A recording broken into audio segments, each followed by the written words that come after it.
Hello दोस्तों, नमस्कार। स्वागत है आपका हमारे YouTube channel Uttarakhand GK very G tricks में। और आज की इस वीडियो में हम बात करने वाले हैं Uttarakhand GK test series part 95 के बारे में। और उत्तराखंड की यह क्लास हमारी उत्तराखंड पोस्टमार्टम क्लासेस नाम से जानी जाती है, जिसमें हम 10 प्रश्नों के बारे में बात करते हैं और 10 प्रश्नों से ही दोस्तों 100 प्लस प्रश्न बनाने की कोशिश करते हैं। और ये वीडियो आपकी उत्तराखंड के सभी एग्जाम्स, पटवारी, लेखपाल, बंदी रक्षक, पुलिस, फॉरेस्ट गार्ड, सभी के लिए काफ़ी महत्वपूर्ण वीडियो है दोस्तों। अगर आपने इससे पहले के 94 पार्ट्स नहीं देखे हैं तो आप उन पार्ट्स को भी ज़रूर देख लीजिएगा। और अगर आप पहली बार उत्तराखंड पढ़ रहे हैं तो नोट्स बनाते हुए दोस्तों ज़रूर चलें। और अगर आपने इससे पहले उत्तराखंड पढ़ी हुई है और नोट्स बनाए हुए हैं तो यहाँ पर को ये वीडियो आपकी रिवीजन की दृष्टि से बहुत ज़्यादा महत्वपूर्ण रहने वाली हैं। और दोस्तों, वीडियो पसंद आती है तो वीडियो को लाइक ज़रूर करें, कमेंट ज़रूर करें, अपने दोस्तों के साथ में भी ज़रूर शेयर करें। और आज की इस वीडियो में भी हमारे जो ये 10 प्रश्न रहने वाले हैं, यह सभी प्रश्न दोस्तों प्रीवियसली एग्जाम्स में पूछे जा चुके हैं और आगे भी इसी पैटर्न पर आपके एग्जाम में प्रश्न पूछे जाने के चांसेस बने हुए हैं।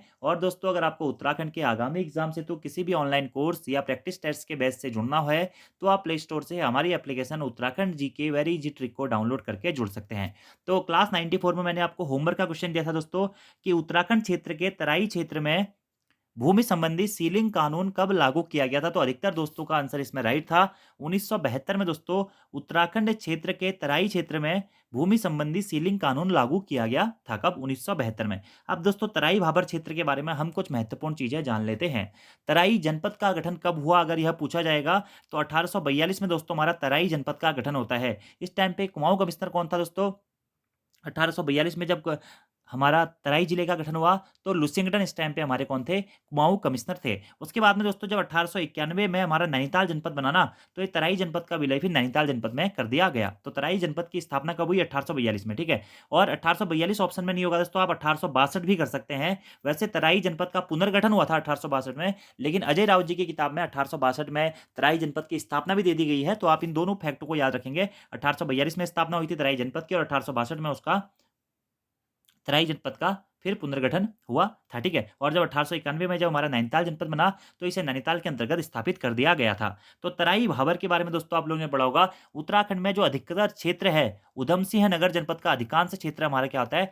तराई क्षेत्र के अंतर्गत आता है। उधम सिंह नगर जनपद का एक पूरा क्षेत्र, ठीक है। तराई भाबर क्षेत्र को ही दोस्तों प्राचीन काल में या हम कहें चंद काल में दोस्तों हमारा नौलखिया माल परगना के नाम से जाना जाता था। 84 माल परगना के नाम से भी हमारा यही तराई भाबर वाला क्षेत्र जाना जाता है। और से दोस्तों कुछ हमारे महत्वपूर्ण प्रश्न होते हैं जो कि बार-बार एग्जाम्स में पूछे जाते हैं, ठीक है। जैसे कि मैंने आपको इनके तराई भाबर क्षेत्र के प्राचीन नाम तो बता ही दिए कि अकबर के समय पे इसे 84 माल परगना और उसके बाद में जगत चंद के समय पे इसे नौलखिया माल परगने के नाम से भी जाना जाता था, ठीक है। इसी के साथ दोस्तों तराई भाबर का विस्तार हमारे उत्तराखंड के मुख्यतः उधमसिंह नगर जनपद में मिलता है, ये भी मैंने आपको बता दिया। उधमसिंह नगर जनपद के साथ-साथ ही नैनीताल जनपद का जो हल्द्वानी वाला क्षेत्र है, इसके साथ-साथ में पौड़ी गढ़वाल जनपद का जो कोटद्वार वाला क्षेत्र है और साथ ही हरिद्वार के कुछ क्षेत्र में भी हमें तराई भाबर क्षेत्र का विस्तार देखने को मिलता है। अब तराई क्षेत्र क्या होता है? भाबर क्षेत्र क्या होता है? ये दोस्तों आपको पता होगा। जब नदियाँ हिमालय से बहते हुए नीचे की ओर को प्रवाहित होती हैं, तो हिमा नदियाँ अपने साथ में मिट्टी, कंकड़, पत्थर, बालू ये सब चीज़ें लेके आती हैं, ठीक है? तो नदियों के द्वारा जो महीन मिट्टी या चिकनी मिट्टी होती है, उसे जिस क्षेत्र में बिछाया जाता है, उसे हम बोलते हैं क्या? तराई क्षेत्र, ठीक है? और जो कंकड़, पत्थर या मोटे पत्थर होते हैं, उसे जिस क्षेत्र में बिछाया जाता है, उसे हम बोलते हैं क्या? भाबर क्षेत्र। और तराई क्षेत्र हमारा उपजाऊ बहुत अधिक उपजाऊ माना जाता है। उत्पादन या कृषि उत्पादन की दृष्टि से काफ़ी उपजाऊ क्षेत्र के रूप में तराई क्षेत्र को जाना जाता है। और दोस्तों एक प्रश्न यहाँ से ये भी एग्ज़ाम में इम्पोर्टेंट बनता है कि किस क्षेत्र में पाताल तोड़ कुएँ पाए जाते हैं? तो तराई क्षेत्र में दोस्तों हमारे पाताल तोड़ कुएँ पाए जाते हैं। ये पॉइंट आपको डायरेक्टली नोट डाउन करने हैं। इसी के साथ दोस्तों तराई भाबर क्षेत्र से संबंधित एक प्रश्न आता है कि आईने अकबरी में तराई के अंतर्गत कितने महलों का जिक्र हुआ है? तो तराई के 21 महलों का जिक्र हुआ है दोस्तों, किसमें? आईने अकबरी में। किसमें? आईने अकबरी में, ठीक है। और आईने अकबरी में जो एक कुमाऊं क्षेत्र है, इसे किस सूबे के अंतर्गत दर्शाया गया है? यह प्रश्न भी दोस्तों एग्जाम में पूछा जा चुका है। तो दिल्ली सूबे के अंतर्गत दोस्तों हमारा कुमाऊं क्षेत्र को दर्शाया गया था आईने अकबरी के अंतर्गत।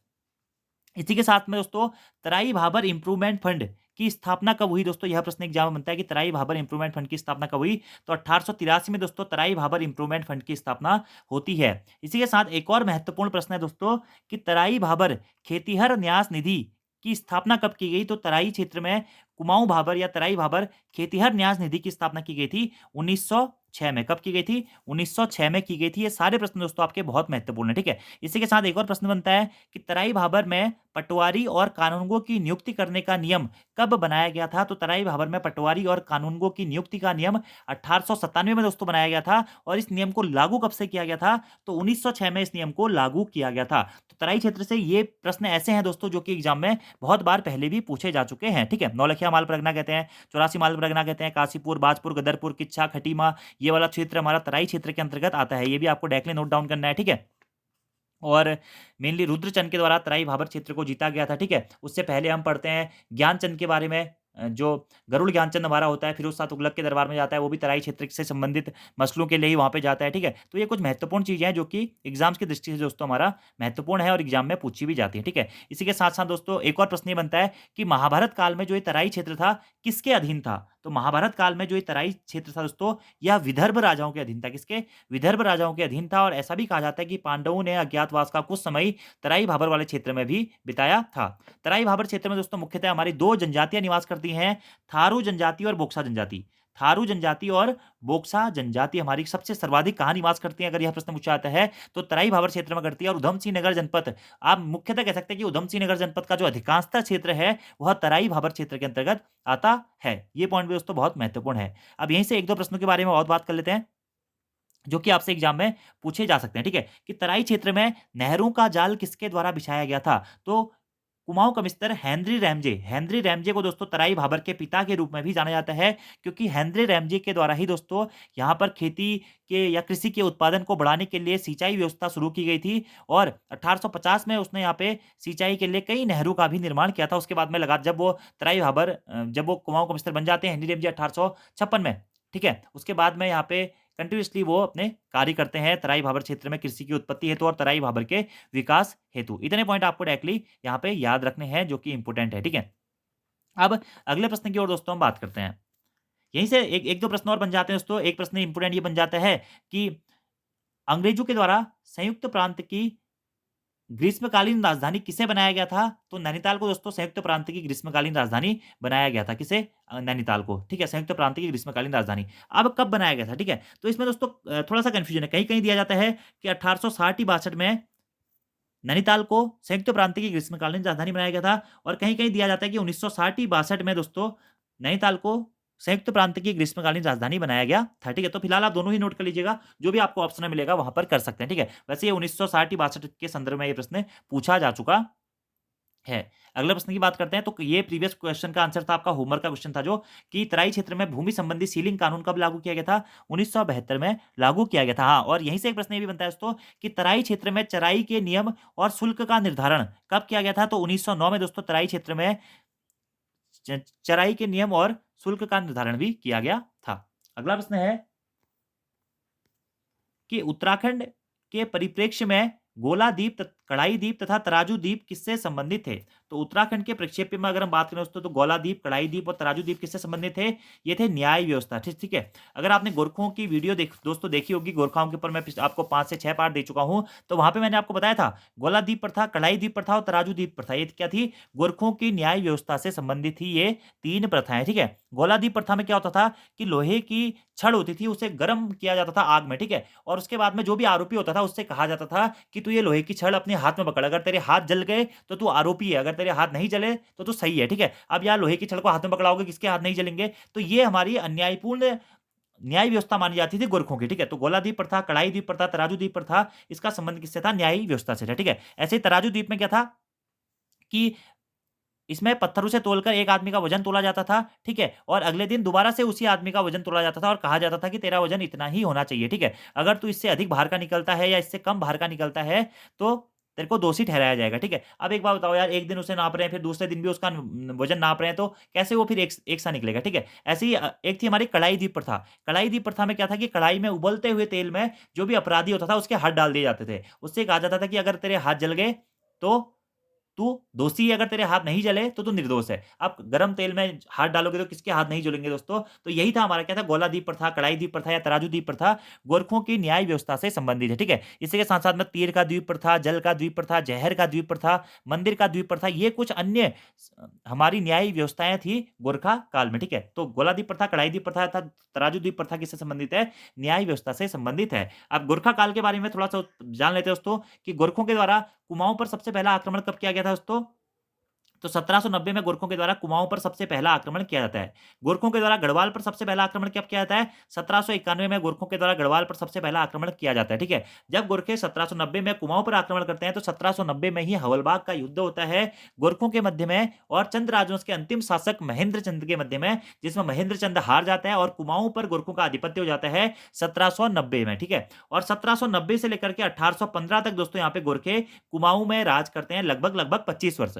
गोरखों का पहला आक्रमण गढ़वाल में 1891 में होता है दोस्तों, सॉरी 1791 में होता है, लेकिन 1 वर्ष पश्चात वहाँ पे लंगूरगढ़ की संधि हो जाती है 1792 में। उसके बाद गोरखे गढ़वाल छोड़ के चले जाते हैं। फिर दोस्तों गोरखों का दूसरा आक्रमण गढ़वाल पे कब होता है? 1803 में गोरखों का दूसरा आक्रमण गढ़वाल पर होता है और 1804 में गोरखे खुड़बुड़ा के युद्ध में प्रद्युम्न शाह को हरा देते हैं और जीत जाते हैं। फिर 1804 से लेकर के 1815 तक गोरखे हमारे गढ़वाल पर शासन करते हैं साढ़े 10 वर्ष के आसपास में, ठीक है? उसके बाद में 1815 में यहाँ पे लाल मंडी का युद्ध होता है, संगोली की संधि होती है और उसके पश्चात में यहाँ पे गोरखों का आधिपत्य समाप्त हो जाता है और ब्रिटिश ईस्ट इंडिया कंपनी यहाँ पे अपना शासन संभालने लगती है। तो ये पॉइंट आपको कुछ इंपोर्टेंट पॉइंट है जो कि नोट डाउन कर लीजिएगा, इंपोर्टेंट है, ठीक है? एक प्रश्न और भी बनता है कि गोरखों के कुमाऊं आक्रमण के समय पे गोरखा मतलब नेपाल का राजा कौन था, ठीक है? इस टाइप का प्रश्न बनता है तो कौन था? रण बहादुर शाह। कौन था?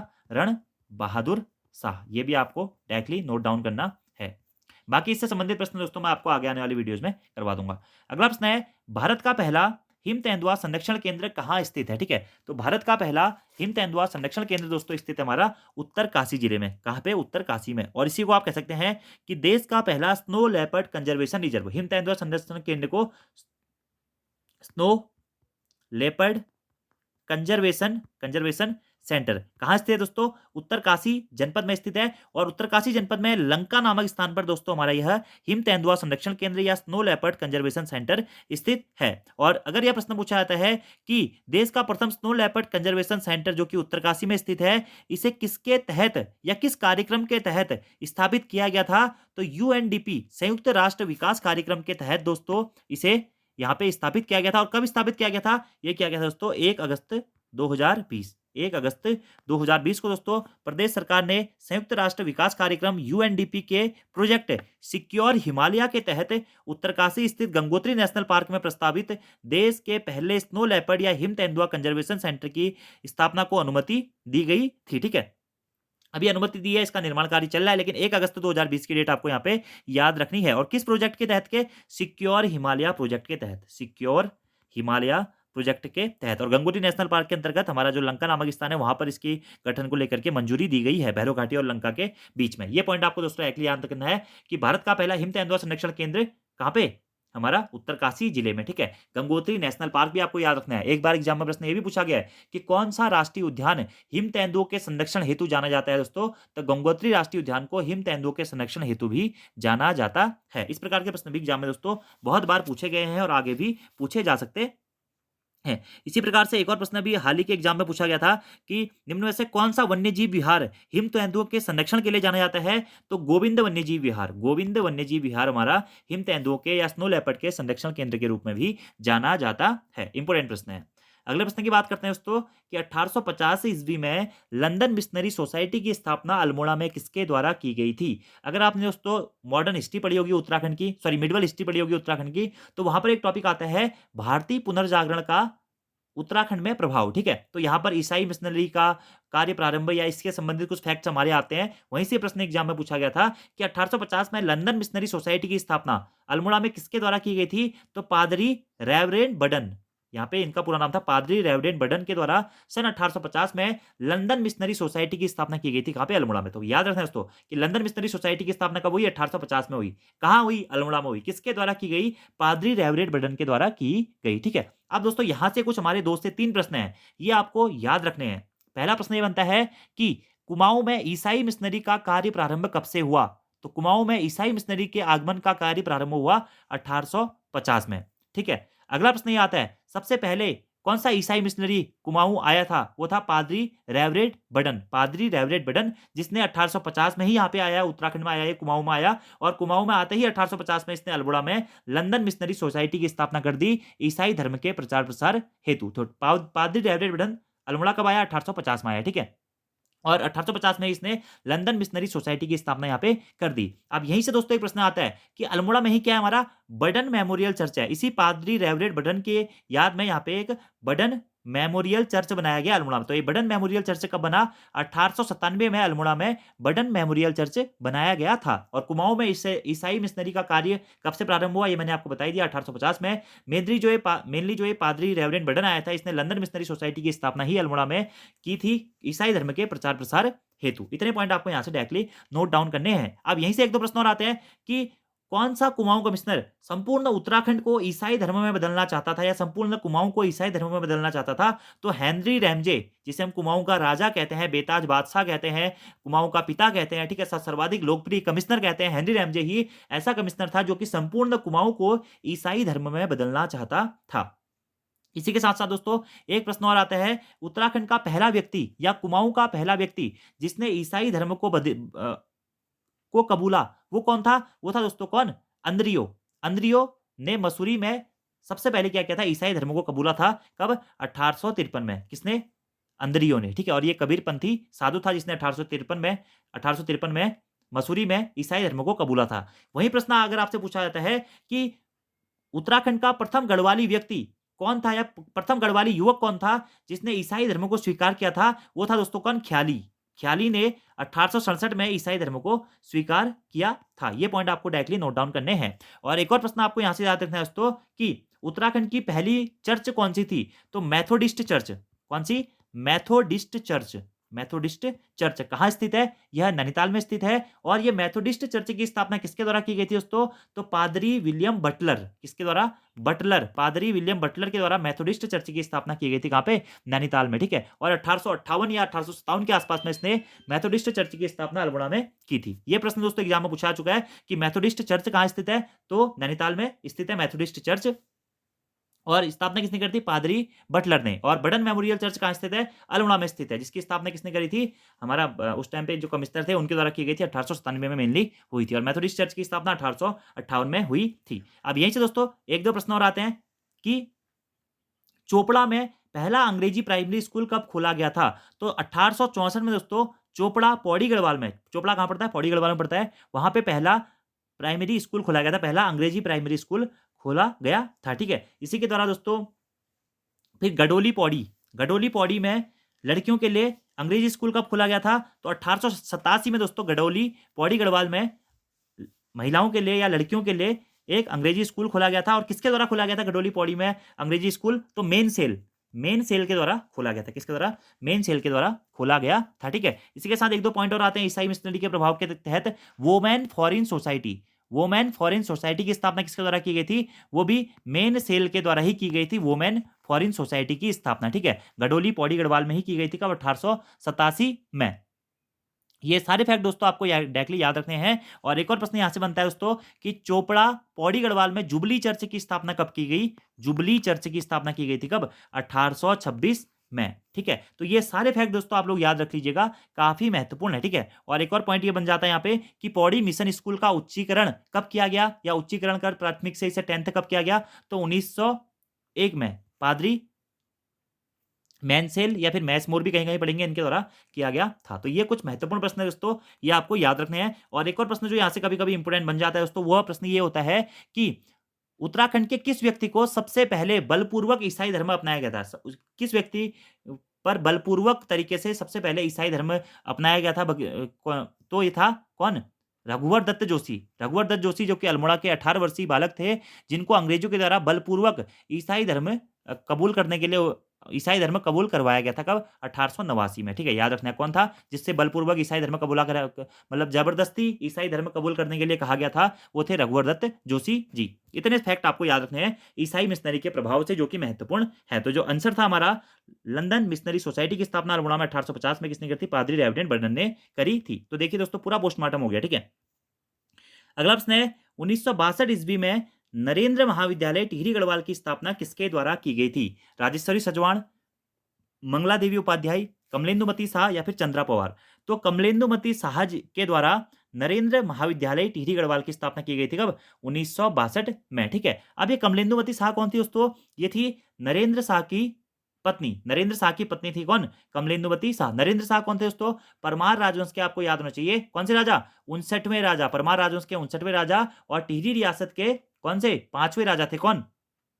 नरेंद्र शाह। ठीक है। और इनकी ही पत्नी थी कौन? कमलेंदुमती शाह। तो नरेंद्र महाविद्यालय जो कि कहाँ स्थित है? हमारा टिहरी गढ़वाल में स्थित है। जिसकी स्थापना कब हुई? 1962 में हुई। किसके द्वारा की गई थी? कमलेंदुमती शाह के द्वारा की गई थी। ये पॉइंट आपको डायरेक्टली याद रखना है। अब कमलेंदुमती शाह से संबंधित कुछ महत्वपूर्ण फैक्ट दोस्तों जान लेते हैं। कमलेंदुमती शाह का जन्म कब हुआ था? तो 20 मार्च 1903, 20 मार्च 1903 को कमलेंदुमती शाह का टिहरी गढ़वाल में जन्म हुआ था। और यह टिहरी रियासत के महाराजा नरेंद्र शाह की महारानी थी। 1952 में दोस्तों टिहरी से प्रथम लोकसभा सीट के लिए चुनी गई थी कौन? हमारी कमलेंदुमती शाह। ठीक है। तो टिहरी में जब प्रथम लोकसभा चुनाव हुए उसमें कौन विजयी हुई थी? तो कमलेंदुमती शाह विजयी हुई थी 1952 में। ठीक है। और कमलेंदुमती शाह के द्वारा ही दोस्तों ऑल इंडिया वुमेन एसोसिएशन की आजीवन सदस्यता भी घोषित की, भी मतलब ग्रहण की गई थी। ये एक प्रसिद्ध लेखिका और राजनीतिज्ञ के रूप में भी जानी जाती हैं। ठीक है। अब कमलेंदुमती शाह जी की कुछ पुस्तकें हैं जो कि बहुत महत्वपूर्ण है। जीवन ज्योति कविता संग्रह, याद रखना है दोस्तों आपको क्या? जीवन ज्योति कविता संग्रह किसका था? कमलेंदुमती शाह का ही था। ठीक है।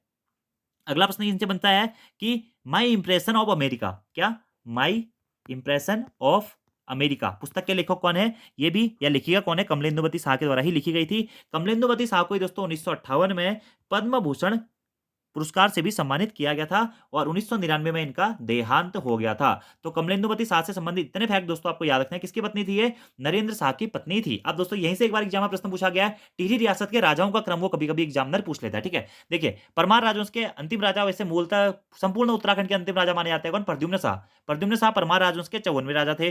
परमार राजवंश के 55वें राजा कौन थे? या टिहरी रियासत के पहले राजा कौन थे दोस्तों? ये थे हमारे सुदर्शन शाह। टिहरी रियासत के प्रथम राजा सुदर्शन शाह थे। और परमार राजवंश के 55वें राजा। ठीक है। टिहरी रियासत के दूसरे राजा कौन थे दोस्तों? वो थे कौन? भवानी शाह। ठीक है। टिहरी रियासत के तीसरे राजा कौन थे दोस्तों? वो थे प्रताप शाह। टिहरी रियासत के चौथे राजा कौन थे दोस्तों? वो थे कीर्ति शाह। टिहरी रियासत के पांचवें राजा कौन थे दोस्तों? वो थे नरेंद्र शाह, जिनकी पत्नी थी कमलेंदुवती शाह। और टिहरी रियासत के पांचवें राजा और टिहरी रियासत के अंतिम राजा कौन थे दोस्तों? वो थे हमारे कौन? मानवेंद्र शाह। कौन थे? मानवेंद्र शाह। और जब टिहरी गढ़वाल जनपद का गठन हुआ, जब टिहरी का भारतीय संघ में विलय हुआ, उस टाइम पे हमारे टिहरी गढ़वाल का शासक कौन था या टिहरी गढ़वाल के राजा कौन थे? वो थे मानवेंद्र शाह ही। और मानवेंद्र शाह की माता थी कौन? कमलेंदुवती शाह। ये सारे फैक्ट आपको याद रहने चाहिए। अगला प्रश्न है दोस्तों कि 2300 वर्ग किलोमीटर में से अधिक क्षेत्र में फैला हुआ उत्तराखंड का सबसे बड़ा राष्ट्रीय उद्यान कौन सा है? तो आप सभी लोगों को पता होता है दोस्तों कि उत्तराखंड का सबसे बड़ा राष्ट्रीय उद्यान है कौन सा? गंगोत्री राष्ट्रीय उद्यान। एग्जामिनर का फेवरेट ये राष्ट्रीय उद्यान और वन्यजीव विहार सभी एग्जामिनरों के फेवरेट क्वेश्चंस हैं। आज तक उत्तराखंड का कोई भी ऐसा एग्जाम नहीं हुआ होगा जहां पर राष्ट्रीय उद्यान या वन्यजीव विहार से प्रश्न ना आया हो। हर एग्जाम में आता है दोस्तों। और हर बार मैं आपको बताता हूं, फिर से बताऊंगा, गंगोत्री राष्ट्रीय उद्यान कहां स्थित है दोस्तों? उत्तरकाशी जनपद में स्थित है गंगोत्री राष्ट्रीय उद्यान। गंगोत्री राष्ट्रीय उद्यान की स्थापना कब हुई थी? ये पॉइंट सबसे महत्वपूर्ण है। 1989 में गंगोत्री राष्ट्रीय उद्यान की स्थापना हुई थी। 2390 किलोमीटर स्क्वायर क्षेत्र में ये फैला हुआ है, उत्तरकाशी जनपद में स्थित है क्या?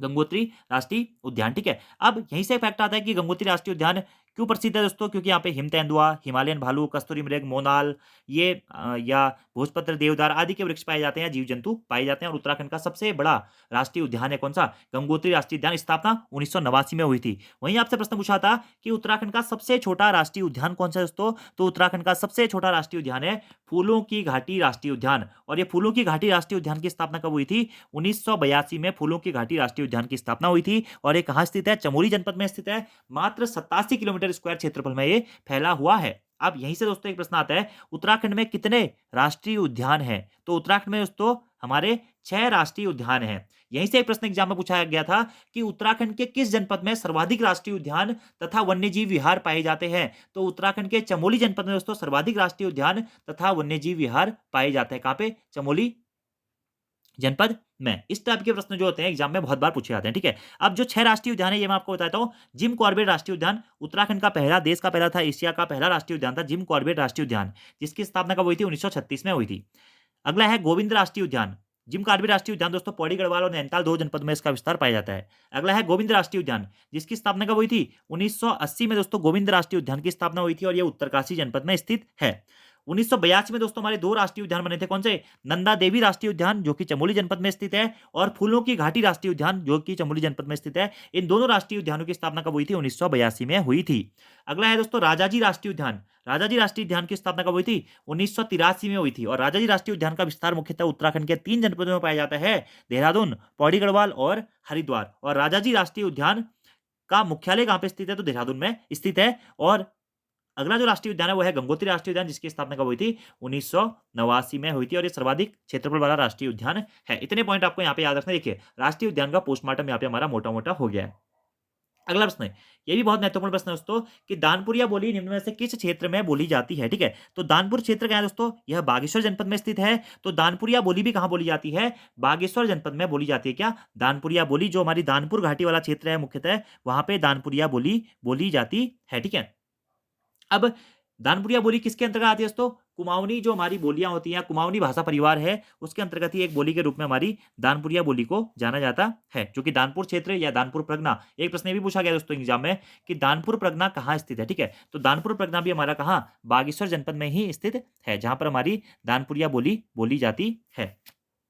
इसी के साथ दोस्तों कई हमारी अन्य बोलियां भी है, जैसे कि पूछा जाएगा आपसे अस्कोटी बोली। अस्कोटी बोली किस क्षेत्र में बोली जाती है? तो अस्कोट क्षेत्र पिथौरागढ़ में हमारी अस्कोटी बोली बोली जाती है। इसी के साथ-साथ में कहीं-कहीं आपसे आपसे पूछा जाएगा कि सौरियाली बोली किस क्षेत्र में बोली जाती है? तो ये भी कुमाऊँ वाले क्षेत्र में ही बोली जाती है। ठीक है, एक बार दोस्तों यहीं से एक प्रश्न पूछा गया था कि दानपुरिया बोली किस घाटी में बोली जाती है? तो पिंडर घाटी क्षेत्र में हमारी दानपुरिया बोली बोली जाती है। तो इस प्रकार के प्रश्न एग्जाम में बहुत बार पूछे जाते हैं। अब जो हमारी कुमाऊनी भाषा परिवार है दोस्तों या गढ़वाली भाषा परिवार है, इसकी उत्पत्ति किससे मानी जाती है? तो इसकी उत्पत्ति दोस्तों खस अपभ्रंश से मानी जाती है। किससे? खस अपभ्रंश से मानी जाती है। अब कहीं-कहीं किताबों में आप दोस्तों अलग-अलग पढ़ेंगे। कहीं-कहीं किताबों में दिया गया है कि कुमाऊनी बोली और गढ़वाली बोली की उत्पत्ति खस अपभ्रंश से मानी जाती है और कई-कई किताबों में दिया गया है कि उसकी उत्पत्ति जो है वह सौरसेनी अपभ्रंश से मानी जाती है। अब अलग-अलग विद्वानों का इसमें अलग-अलग अपना पॉइंट ऑफ व्यू है, तो आप ये दोनों ही नोट करते हुए चलें ताकि एग्जाम में जो भी प्रश्न इस संदर्भ में अगर पूछा जाता है तो आप वहाँ पे याद रख सकें। ठीक है, फिलहाल जो हमारा प्रश्न था वो था कि दानपुरिया बोली किस जनपद में बोली जाती है? बागेश्वर जनपद में। और बागेश्वर जनपद में ही जो हमारा दानपुर घाटी वाला क्षेत्र है, वहाँ पर हमारी दानपुरिया बोली बोली जाती है। अगले प्रश्न की बात करते हैं। अगला हमारा प्रश्न है दोस्तों कि चंद वंश के शासनकाल में सिरतान किस प्रकार का कर था? तो चंद राजवंश के शासनकाल में दोस्तों सिरतान क्या था? केवल नगद संबंधी कर था। क्या? सिरतान। ठीक है, आपने 2 प्रकार के कर पढ़े होंगे दोस्तों, एक है खाई कर, खाई कर, ठीक है, और दूसरा था क्या दोस्तों? सिरतान। ठीक है, और आपने पढ़ा होगा चंद राजवंश की कर व्यवस्था में ही दोस्तों आपने एक कर पढ़ा होगा सिरती नामक कर। सिरती नामक कर जो कि क्या हुआ था करता था? नगद कर हुआ करता था। यह प्रश्न एग्जाम में पूछा गया दोस्तों कि चंद राजवंश में जो सिरती था वह क्या था? वह दोस्तों नगद कर था। क्या था? नगद कर था। तो वहीं से प्रश्न पूछ दिया गया कि चंद शासनकाल में सिरतान किस प्रकार का कर था? आप देखिए दोस्तों, आप ऑप्शन देखिए, केवल अनाज संबंधी, नगदी एवं अनाज संबंधी, केवल नगदी संबंधी और व्यापार कर संबंधी। काफी अच्छा प्रश्न था, काफी डिटेल इसके जो ऑप्शन थे काफी नजदीक दिए गए थे। ठीक है, तो सिरतान क्या था? केवल नगद संबंधी कर था। ठीक है, और खाईकर क्या होता है दोस्तों? जो नगद और अनाज दोनों के रूप में कर देता था वह खाईकर कहलाता था, और जो केवल नगद के रूप में कर देता था वह हमारा सिरतान कहलाता था। तो सिरतान किस प्रकार का कर था?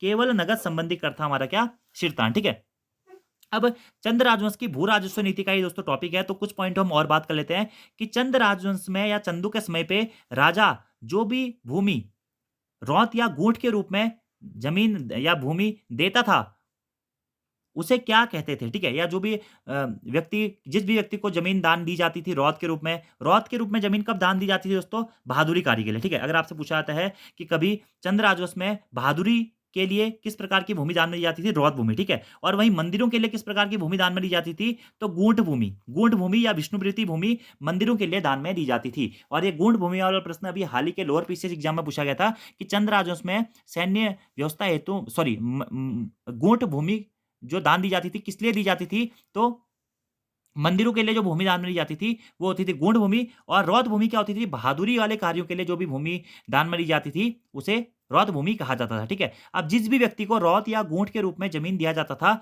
उसे क्या कहा जाता था? उस व्यक्ति को थातवान कहते थे, क्या? थातवान। तो प्रश्न ये भी बन सकता है कि चंदू के समय में जिनको रौद या गूँठ के रूप में ज़मीन दी जाती थी राजा के द्वारा, वह क्या कहलाते थे? थातवान कहलाते थे, ठीक है? और इसी थातवान के अंतर्गत फिर हमारे खाईकर और सिरतान भी आते थे। सिरतान क्या था? केवल नगद संबंधी कर देते थे और खाईकर जो थे हमारे, वह नगदी और अनाज संबंधी कर देते थे। चंद राजवंश के समय पे जो हमारे भूमि संबंधी दास होते थे, इन्हें कहनी कहा जाता था, क्या? कहनी कहा जाता था, ठीक है? और छोड़े या छोड़ी या जो घरेलू नौकर होते थे या घरेलू दास होते थे, उन्हें छोड़े कहा जाता था, क्या? छोड़े, ठीक है? और जो घरेलू दासियाँ होती थी, उन्हें छोड़ी कहा जाता था, ठीक है? इसी के साथ-साथ में दोस्तों चंद राजवंश के अगर आप भू राजस्व व्यवस्था के अंतर्गत देखेंगे, तो चंदू के समय पे हमारी 36 रकम 32 कलम 36 रकम 32 कलम कर व्यवस्था चलती थी। यानी कि चंदू के समय पे कुल हमारे 68 प्रकार के कर हुआ करते थे और यह प्रश्न भी दोस्तों एग्ज़ाम में पूछा गया है कि चंदू के समय पे कितने राजकर हुआ करते थे? तो राजकरों की संख्या कितनी थी? 36 हमारे यहाँ पे राजकर हुआ करते थे, जिन्हें छत्तीसी भी कहा जाता था। तो 36 रकम 32 कलम का संबंध किससे है? चंदों की कर व्यवस्था से है। वैसे दोस्तों 36 रकम 32 कलम व्यवस्था परमार राजवंश में भी थी, वहाँ पे भी कुल 68 प्रकार के कर थे। लेकिन अगर आपसे प्रश्न पूछा जाता है कि 36 रकम 32 कलम जो कर व्यवस्था है वह किससे संबंधित है, तो आपको चंद राजवंश सबसे प्रायोरिटी में देना है, जिसमें 36 क्या थे आपके राजकर थे, जो कि घराने द्वारा लिए जाते थे और 32 जो थे हमारे अन्य कर थे। कुल हमारे चंदू के समय पे 68 नामक कर थे, ठीक 68 कर थे, ठीक है? अब यहीं से दोस्तों एक प्रश्न एग्जाम में पूछा गया है कि चंदू की 36 रकम 32 कलम कर व्यवस्था का उन्मूलन किसके द्वारा किया गया? तो उन्मूलन किया गया था गोरखों के द्वारा। गोरखों के द्वारा इन 68 प्रकार के जो कर थे ना, इनको समाप्त किया गया था। यानी कि चंदू की 36 रकम 32 कलम कर व्यवस्था का उन्मूलन दोस्तों गोरखों के द्वारा किया गया था। यह प्रश्न भी एग्जाम में पूछा जा चुका है। ये भी आपको डायरेक्टली नोट डाउन करना है, ठीक है? और राजा किसी को भी बहादुरी या पुरस्कार के रूप में कौन-सी ज़मीन देता था? तो रौद भूमि दान में देता था, ये आपको याद होना चाहिए, ठीक है? चंद राजवंश में दोस्तों एक क्या था? गल्ला छाड़ा। तो गल्ला छाड़ा भी क्या था? भू राजस्व क्या ही एक कर था, आप ये कह सकते हैं, जो कि सामान्यतः अनाज का छठवाँ भाग, जो भी अनाज है उसका छठवाँ भाग हमारा गल्ला छाड़ा कहा जाता था, ठीक है? अभी यहाँ से भी दोस्तों एक प्रश्न पूछा गया एग्जाम में कि निम्न में से कौन-सा पद हमारा वंशानुगत होता था? तो जो प्रधान का पद था ना, प्रधान या प्रधान का जो पद था, वह हमारा चंद राजवंश की व्यवस्था के तहत या ब्रिटिश काल में वंशानुगत पद हुआ करता है। यानी कि जो प्रधान है उसका बेटा ही प्रधान बनेगा। यानी कि ये क्या था? वंशानुगत पद था और प्रत्येक गाँव में चंद राजवंश के शासकों के द्वारा एक प्रधान की नियुक्ति की जाती थी, जो कि मालगुजारी कर उनके द्वारा वसूल करता था, ठीक है? प्रधान के नीचे ही उनका कोटाल होता था। कोटाल जो होता था लेखक के रूप में भी काम करता था, ठीक है? और चंद राजस्व में जो भूमि नापन की जाती थी, वह नाली, जूला, धाली, मसा आदि के फॉर्मेट में की जाती थी, ठीक है? चंद राजवंश का पहला शासक जिसके द्वारा भूमि बंदोबस्त कराया गया था, कौन था? रतन चंद था पहला शासक चंद राजवंश का, जिसने भूमि बंदोबस्त कराया था। चंद राजवंश का संस्थापक कौन था या चंद राजवंश का पहला शासक कौन था? सोमचंद चंद राजवंश का संस्थापक था। चंद राजवंश का अंतिम शासक कौन था दोस्तों? महेंद्र चंद चंद राजवंश का अंतिम शासक था। कौन सा? 61वां। चंद राजवंश में कुल हमारे कितने शासक हुए थे? 61 शासक हुए थे। ये भी पॉइंट आपको डायरेक्टली नोट डाउन कर लेने हैं। सभी प्रश्न दोस्तों इंपोर्टेंट है, आप इनको डायरेक्टली नोट डाउन कर लीजिएगा, ठीक है? ऐसे प्रश्न बन जाता है कि चंद शासन काल में जो सैनिक कमांडर होता था उसे क्या कहते थे? उसे बख्शी कहते थे, क्या? बख्शी, ठीक है? चंद शासन काल में सामंतों को क्या कहते थे? ठक्कुर कहते थे। चंद राजवंश में शासन की छोटी इकाई क्या कहलाती थी? परगना या गरखे। चंद राजवंश में शासन की छोटी इकाई परगना या गरखे कहलाती थी, ठीक है? सेनापति को बख्शी कहा जाता था, ठीक है? चंद राजवंश में जो राजा के परामर्शदाता होते थे, उन्हें पौरी 15 विश्वा कहा जाता था। या जो शेष बची हुई जनता थी, जिनको कोई भी पद नहीं दिया जाता था, उसे भी पौरी 15 विश्वा ही कहा जाता था, ठीक है? चंद राजवंश के समय पे सबसे सर्वोच्च में राजा होता था। राजा सर्वोच्च होता था, ठीक है? और राज्य सर्वोच्च होता है, ठीक है? फिर राज्य के नीचे क्या होते थे? मंडल आते थे, ठीक है? मंडल भी 2 प्रकार के होते थे, एक सामंतों के अधीन मंडल होते थे और एक राजा के अधीन मंडल होते थे, ठीक है? सामंतों के अधीन जो मंडल होते थे, उसे ठक्कुर कहा जाता है, ठीक है? फिर मंडल के नीचे भी देश आते थे, तल्ला देश, मल्ला देश, इस टाइप से, ठीक है? तो ये सारे फैक्ट्स मैं आपको चंद राज उसमें डिटेल से बता चुका हूँ, तो आप उनको भी ज़रूर देख लीजिएगा। और जो हमारी अजय रावत जी की टेस्ट जो सीरीज़ चली थी दोस्तों, 100 क्वेश्चंस वाली important UK triple C, UKPSC के लिए जो मैंने वन लाइनर क्वेश्चंस कराए हुए हैं, वहाँ पर भी आप लोग ज़रूर देख लीजिएगा। वहाँ पे भी मैंने काफ़ी महत्वपूर्ण चीज़ें आप लोगों को बताई हुई हैं, ठीक है? मेनली चंद राज उसमें सबसे पहले राज्य हुआ करता था, फिर मंडल होते थे, फिर देश होता था, फिर परगने होते थे, फिर गरखे होते थे और गरखों के नीचे फिर हमारे गाँव आते थे। याद रखना आपको। अगला हमारा प्रश्न है दोस्तों कि सयाना और खुमरी नामक व्यवस्था किस जनजाति में प्रचलित है? और ये दोस्तों आज का आपका होमवर्क का क्वेश्चन है, सयाना और खुमरी नामक जो व्यवस्था थी वह किस जनजाति में प्रचलित है? जौनसारी, राजी, थारू और बुक्सा। इसका आंसर आप लोग कमेंट बॉक्स में जरूर दीजिए, क्योंकि पहले भी दोस्तों मैं आपको सयाना और खुमरी के बारे में बता चुका हूं। अगर आपने पुरानी पोस्टमार्टम क्लासेस देखी है ना, बहुत डिटेल से मैं आपको ये चीजें बता भी चुका हूं और आप लोगों ने पढ़ी भी होगी। तो इसका आंसर आपको कमेंट बॉक्स में देना है। बाकी दोस्तों आपको आज की वीडियो कैसी लगी कमेंट बॉक्स में जरूर बताएं। वीडियो पसंद आती है तो यार वीडियो को लाइक जरूर करें, हमारा सपोर्ट जरूर करें, वीडियो को अधिक से अधिक देखें, और जो पुरानी वीडियोज जो हमारे द्वारा बनाई गई है अगर आपने अभी तक नहीं देखी है तो उनको भी आप लोग जरूर देख लीजिएगा। तो आज की वीडियो में इतना ही दोस्तों। Thank you, thanks for watching video, see you next time, धन्यवाद।